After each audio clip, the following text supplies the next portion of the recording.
فلسطین کی آزادی کا مشن، یہودیوں کو قدم قدم پر دھول چٹانے والا، اکیلا ہی عالم کفر سے ٹکرانے کا حوصلہ رکھنے والا، پاک دھرتی کا ایک عظیم مجاہد، کفر پر لاوے کی طرح برسنے والے اس مجاہد کی طویل داستان سننے کے لیے چینل کو سبسکرائب کیجئے اور ویڈیو کو لائک کیجئے۔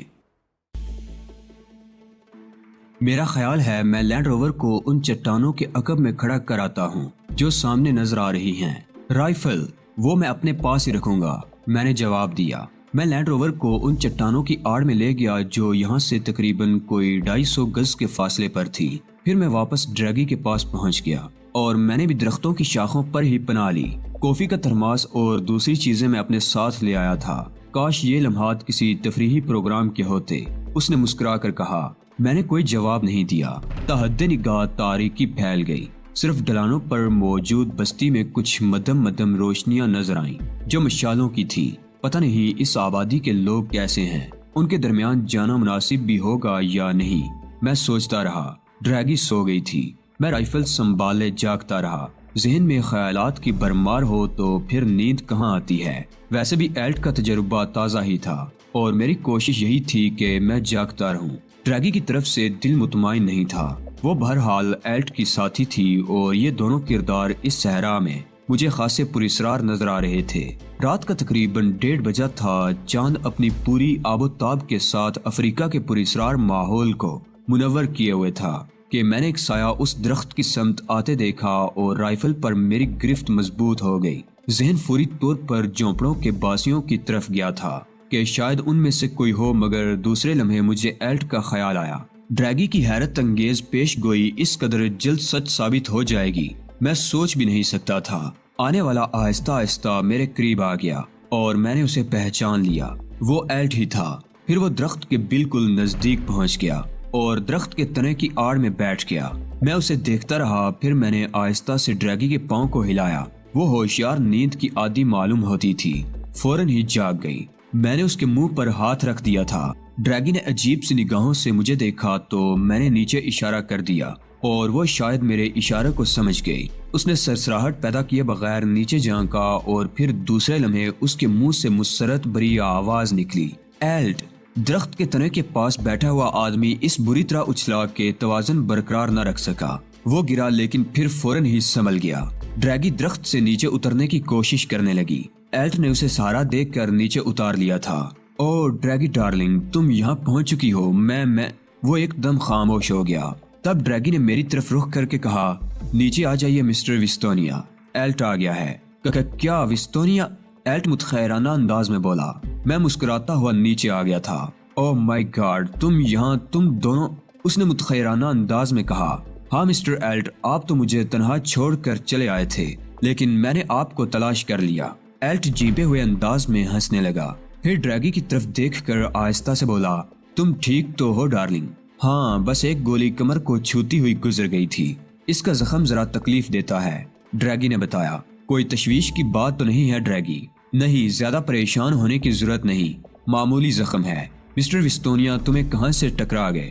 یوں لگتا ہے جیسے صحرائے اعظم میں جڑی بوٹیوں کا متلاشی یہ شخص یہاں بھٹکنے والوں کے لیے ایک درویش کی حیثیت رکھتا ہے۔ مسٹر وستونیا، آپ نے سوچا تو ہوگا کہ کتنا ناسپاس آدمی ہے یہ ایلٹ بھی، کہ آپ کی مہربانیوں کے باوجود آپ کو دھوکہ دے کر اور آپ کا کچھ سامان لے کر فرار ہو گیا۔ لیکن آپ یقین کریں کہ صورتحال کچھ ایسی تھی کہ میرے دشمن اس علاقے میں پہنچ چکے تھے اور میری بو سونگتے پھر رہے تھے۔ میں آپ کو جگا دیتا، لیکن میں جانتا تھا کہ وہ لوگ آپ کو کوئی نقصان نہیں پہنچائیں گے، انہیں صرف مجھ سے ہی پرخاش ہے۔ میں نے اس موضوع پر آپ سے کوئی بات تو نہیں کی مسٹر ایلٹ، اور نہ ہی مس ڈریگی سے آپ کی شکایت کی۔ آپ نے تو مجھ پر ایک بڑا احسان کیا تھا۔ اگر آپ لینڈ روور لے بھاگتے تو میرا کیا ہوتا؟ ایلٹ ہنسنے لگا۔ آپ بہت ہی شریف آدمی ہیں مسٹر وستونیا۔ میں دوبارہ آپ سے ملنا نہیں چاہتا تھا، لیکن یوں لگتا ہے جیسے تقدیر ہمیں دوست بنانے پر تلی ہوئی ہے۔ بہرطور اگر میری اس حرکت سے آپ کو کوئی دلی صدمہ پہنچا ہے تو میں آپ سے معافی چاہتا ہوں۔ بس بات ختم ہو گئی، میں نے خوش اخلاقی سے مسکراتے ہوئے کہا۔ مسٹر وستونیا واقعی شاندار آدمی ہیں ایلٹ، میں بھی ان کی مہربانیوں کے بوجھ تلے دبی ہوئی ہوں۔ انہوں نے میری بھی مدد کی ہے، بے جگر آدمی ہیں۔ اور جس طرح مجھے دشمنوں کے نرغے سے نکال کر یہاں لائے ہیں اس کا تم تصور بھی نہیں کر سکتے۔ مجھے یقین ہے میں بھی انسان شناس ہوں، ایلٹ نے جواب دیا۔ تو پھر اب کیا پروگرام ہے ایلٹ؟ نیند تو فرار ہو گئی، غالباً تم تھکے ہوئے ہو۔ نہیں، میں 12 بجے سے 7 بجے شام تک ان پہاڑیوں کے درمیان سوتا رہا ہوں۔ ایلٹ نے اسی سمت اشارہ کیا جدھر میں نے لینڈ روور کھڑی کی تھی۔ اس کا مطلب ہے کہ تم چاقو چبند ہو۔ ہاں، تو پھر کیا پروگرام ہے؟ کیوں نہ ہم مسٹر وستونیا سے اجازت طلب کریں؟ مسٹر وستونیا سے جدا ہونے کو جی تو نہیں چاہتا، لیکن میں مزید شرمندگی اٹھانے کی پوزیشن میں نہیں ہوں۔ کیا مطلب؟ میں نے مسٹر وستونیا کو جو کہانی سنائی ہے وہ ایک جھوٹی کہانی ہے، اور ظاہر ہے کہ اب تک ان پر میرا جھوٹ ظاہر ہو چکا ہوگا کیونکہ تم نے انہیں کوئی اور ہی کہانی سنائی ہوگی۔ میں نے تو مسٹر وستونیا کو کوئی کہانی نہیں سنائی، بلکہ سچی بات تو یہ ہے کہ انہوں نے مجھ سے کچھ پوچھا ہی نہیں۔ ڈریگی نے کہا۔ پوچھنے کی ضرورت بھی کیا تھی؟ میں نے کہا، جب میں نے تمہیں مسٹر ایلٹ کی ساتھی کی حیثیت سے شناخت کر لیا تھا، مسٹر ایلٹ کی کہانی میں سن ہی چکا تھا۔ مسٹر وستونیا، در حقیقت میں نے آپ سے جو کچھ کہا تھا وہ غلط تھا۔ آپ چونکہ ایک انتہائی شریف اور بے غرض انسان ثابت ہو چکے ہیں، اس لیے ہم آپ کو دھوکے میں نہیں رکھنا چاہتے۔ مجھے کہانیوں سے کوئی خاص دلچسپی نہیں ہے مسٹر ایلٹ۔ اگر کوئی کہانی آپ کے کسی مقصد کو چھپاتی ہے تو اسے ہی قائم رہنے دیجیے۔ میں آپ کی ذات میں دلچسپی لے رہا ہوں، اور وہاں بھی ایک انسان کی حیثیت سے۔ باقی چیزوں سے مجھے کیا دلچسپی ہو سکتی ہے؟ وہ تو ٹھیک ہے، لیکن میں آپ کو حقیقت بتا دینا چاہتا ہوں۔ آپ کی مرضی ہے، میں نے بیٹھتے ہوئے کہا۔ ایلٹ اور ڈریگی بھی بیٹھ گئے تھے۔ تب ایلٹ نے کہا، اگر آپ حالات حاضرہ سے واقف ہیں تو صحرائے اعظم میں داخل ہونے سے پہلے آپ کو لائن آف کروزل کے بارے میں کچھ معلومات حاصل ہوئی ہوں گی۔ ہاں، یہ نام کچھ دنوں سے اخبارات کا موضوع بنا ہوا ہے۔ غالباً یہ عربوں کی کسی تنظیم کا نام ہے۔ بالکل درست، لائن آف کروزل عربوں کا ایک منصوبہ ہے جس کے تحت وہ اپنے تحفظ کا بندوبست کر رہے ہیں، اور اس میں مکمل طور پر حق بجانب ہیں۔ ہم دونوں ایک آرگنائزیشن سے تعلق رکھتے ہیں، اور ہمیں عربوں نے اپنے مفادات کے تحفظ کے لیے ملازم رکھا ہے۔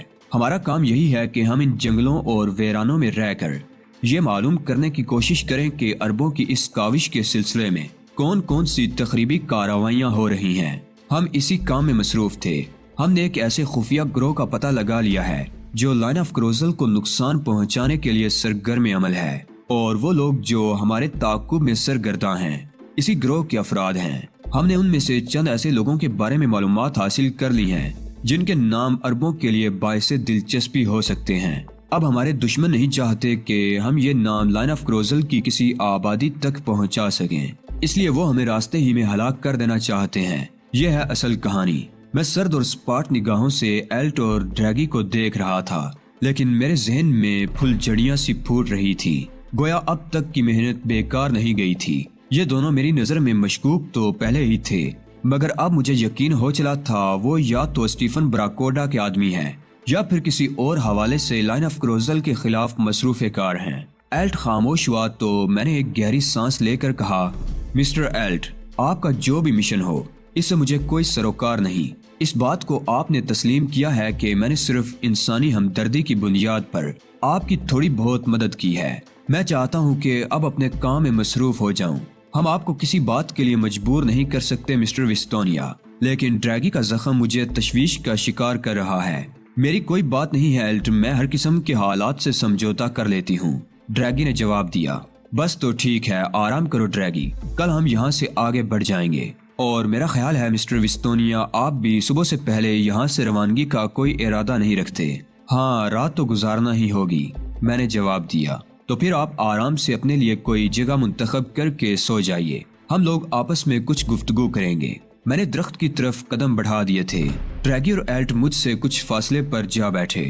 میں اپنی جگہ پہنچ کر لیٹ گیا، لیکن میں نے اپنے کان انہی کی طرف مرکوز رکھے تھے۔ وہ لوگ سرگوشیوں کے انداز میں باتیں کر رہے تھے، لیکن رات کے اس سناٹے میں انہوں نے اس بات پر توجہ نہیں دی تھی کہ یہ سرگوشیاں بھی واضح انداز میں میرے کانوں تک پہنچ سکتی ہیں۔ ایلٹ کہہ رہا تھا، ڈریگی، یہ شخص بے ضرر لگتا ہے، اگر ہم اس سے کچھ کام لے لیں تو کیا حرج ہے؟ اس کی شخصیت دوسروں کی نگاہوں میں مشتبہ نہیں ہو سکتی، ہم اس سے کیوں نہ فائدہ اٹھائیں، لیکن اسے کس طرح روکو گے؟ ڈریگی بولی، میرا خیال ہے صبح کو تم شدید بخار میں مبتلا ہو جاؤ، اس کے بعد اس بے وقوف کو متاثر کر لینا مشکل نہیں ہوگا۔ ہمیں ہر قیمت پر بنگانا پہنچ جانا چاہیے۔ اور اس سفر کے لیے یہی شخص ہماری مدد کر سکتا ہے۔ پوائنٹ پر پہنچ کر ہمیں کوئی خاص دقت نہیں ہوگی۔ اب تک جتنا وقت ہم ان کمبختوں کی وجہ سے ضائع کر چکے ہیں اسے کور کرنا ضروری ہے۔ اسے قابو میں رکھنا آسان نہیں ہوگا۔ نڈر اور باہمت آدمی ہے، کچھ اور کام بھی لے سکتے ہیں ہم اس سے۔ میرا خیال ہے مجھے صرف بخار ہی میں نہیں اس کے عشق میں بھی مبتلا ہونا پڑے گا، ڈریگی نے کہا اور ایلٹ اس کی تائید کرنے لگا۔ میں مسکراتا رہا۔ ان بے وقوفوں کو کیا معلوم تھا کہ خود میں بھی یہی چاہتا ہوں۔ ان کی گفتگو سے اندازہ ہو گیا تھا کہ وہ میری لا علمی میں غائب ہونے کی کوشش نہیں کریں گے۔ لینڈ روور کی چابی میرے پاس محفوظ تھی، اس لیے میں نے سوچا کہ کچھ دیر سو جاؤں۔ صبح کو پرندوں کے شور نے جگا دیا تھا، ہوا میں خنکی رچی ہوئی تھی اور اطراف میں کوہر سا چھایا ہوا تھا۔ نیچے ایلٹ اور ڈریگی کے باتیں کرنے کی آوازیں سنائی دے رہی تھی۔ میں شاخوں کے درمیان گہری نیند سو گیا تھا جس پر مجھے تعجب ہوا۔ بہرحال ان دونوں کو دیکھ کر اطمینان ہوا، پھر میں نیچے اتر آیا۔ ہیلو مسٹر وستونیا، ایلٹ نے پھیکی سی مسکراہٹ سے میرا خیر مقدم کیا۔ ہیلو، میں نے کہا۔ ڈریگی ساری رات تکلیف کا شکار رہی ہے، ایلٹ نے کہا۔ اوہ خیریت، کیا بات ہے؟ میں نے چونکتے ہوئے پوچھا۔ اس کے زخم میں تکلیف بڑھ گئی ہے۔ اس نے مجھے بتایا تھا کہ تم نے اسے ان لوگوں کے چنگل سے بچانے کے لیے لینڈ روور کو جمپ کیا تھا۔ میرے خیال میں اسی وجہ سے زخم متاثر ہوا ہے۔ بینڈیج تبدیل کر دی جائے تو بہتر ہوگا، میں نے مشورہ دیا۔ اب تم ہمارے لیے اور کتنا پریشان ہوگے وستونیا، رہنے دو، ایلٹ نے اداسی سے کہا۔ میں ڈریگی کے پاس پہنچ گیا۔ وہ ایک جگہ چت لیٹی ہوئی تھی اور اس کی آنکھیں بھیگی ہوئی تھی۔ میں تمہیں ایک بہادر لڑکی سمجھتا ہوں ڈریگی، میں نے کہا۔ ہیلو وستونیا، اس نے خود کو سنبھال لیا۔ میرا خیال تھا تم گرم کافی تیار کر چکی ہوگی جو اس وقت لطف دے جائے گی، لیکن تم کافی میں کیسے تیار کرتی؟ کیوں تمہیں علم نہیں ہے کہ لینڈ روور میں تمام سامان موجود ہے؟ ہاں، لیکن اس کی چابی میرے پاس نہیں تھی، وہ مسکرا دی۔ اوہ سوری، میں بھول گیا۔ کیا تکلیف بڑھ گئی ہے؟ ہاں سوری ڈریگی، مجھے احتیاط کرنا چاہیے تھی۔ شرمندہ کر رہے ہو وستونیا، تم نے میرے لیے زندگی کی بازی لگا دی تھی، وہ بڑی لگاوٹ سے بولی۔ آؤ لینڈ روور تک چل سکتی ہو یا میں اسے یہیں لے آؤں؟ نہیں، میں چل سکتی ہوں، دن کی روشنی میں یہ جگہ ویسے بھی مخدوش ہے، ہمیں کوئی بھی دیکھ سکتا ہے۔ وہ اٹھ گئی۔ میں اور ایلٹ اسے سہارا دے کر لینڈ روور تک لے گئے اور پھر میں نے اسے لینڈ روور کے پاس ہی ایک جگہ بٹھا دیا۔ ایلٹ، تمہیں کافی تیار کرنا ہوگی۔ جو حکم سر، ایلٹ نے مسکراتے ہوئے کہا اور میں نے تمام سامان اس کے حوالے کر دیا۔ پھر فرسٹ ایڈ باکس لے کر ڈریگی کے پاس آ گیا۔ یہاں نہیں، وہ آہستہ سے بولی، پلیز اس طرف چلو۔ اس نے ایک چٹان کی طرف اشارہ کیا۔ ایلٹ ہم سے بے نیاز کیروسین اسٹو درست کرنے میں مصروف تھا۔ میں نے اندازہ لگا لیا تھا کہ ڈریگی اپنے تمام ہتھیار استعمال کرنے پر تل گئی تھی۔ اس نے چٹان سے ٹک کر آنکھیں بند کر لیں اور مجھے خود ہی اس کی جیکٹ وغیرہ اتارنا پڑی۔ اس کے بعد میں نے اس کے زخم پر دوا لگائی اور نفاست سے بینڈیج کر دی۔ ڈریگی اس دوران آنکھیں بند کیے رہی تھی، وہ عجیب سے انداز کا مظاہرہ کر رہی تھی۔ پھر جب میں نے اسے جیکٹ پہنا کر بٹن لگائے تو اس نے اپنی پیشانی میرے سینے پر رکھ دی۔ میں خاموشی سے اسے دیکھتا رہا تھا۔ اس نے آہستہ سے کہا، ایلٹ صرف میرا ایک ساتھی ہے، صرف ایک ساتھی، اس کے بارے میں کسی غلط فہمی کا شکار نہ ہونا۔ میں ان الفاظ کے مفہوم پر غور کر رہا تھا کہ ایلٹ کی آواز ابھری، کافی تیار ہے۔ ناشتے سے فارغ ہو کر ایلٹ نے میری طرف دیکھا اور آہستہ سے بولا، اب کیا پروگرام ہے وستونیا؟ ڈیئر ایلٹ، تمہارے معاملات سے تو مجھے کوئی دلچسپی نہیں ہے، میں ایک آزاد منش ہوں۔ میری خواہش ہے کہ صرف اپنے کام میں مصروف رہوں، لیکن انسانیت کے ناطے جو ذمہ داریاں انسان پر عائد ہوتی ہے انہیں بھی نظر انداز نہیں کیا جا سکتا۔ میں نے بہت غور کیا اور آخر کار اس نتیجے پر پہنچا کہ ان حالات میں تمہیں بے یار و مددگار نہیں چھوڑا جا سکتا۔ میں چاہتا ہوں تمہیں کسی ایسی جگہ پہنچا دوں جہاں سے تم اپنے لیے سہولتیں حاصل کر لو۔ میں اس وقت تک کے لیے اپنا پروگرام ملتوی کر سکتا ہوں۔ تم لوگ دوہری پریشانی کا شکار ہو اور میرا ضمیر اس کی اجازت نہیں دیتا کہ میں تمہیں اس طرح چھوڑ کر اپنی راہ لگوں۔ ڈریگی زخمی ہے اور تمہارے دشمن طاق میں ہے، ایسی صورت میں تم کیا کرو گے؟ ایلٹ نے ممنونیت سے میرے ہاتھ پکڑ لیے تھے۔ میں کچھ نہیں کہہ سکوں گا وستونیا، اور یہ بھی جانتا ہوں کہ تمہاری اس دوستی کی خاطر خواہ جواب بھی نہیں دے سکتا۔ میں کچھ نہیں کہوں گا وستونیا، اور یہ بھی جانتا ہوں کہ تمہاری اس دوستی کا خاطر خواہ جواب بھی نہیں دے سکتا۔ کوئی منزل ہے تمہارے ذہن میں؟ ہاں، اگر ہم بنگانا پہنچ جائیں تو ہماری ساری مشکلیں آسان ہو سکتی ہیں، ایلٹ نے کہا۔ بنگانا کہاں ہے؟ کافی دور ہے یہاں سے، لائن آف کروزل کی ایک بستی۔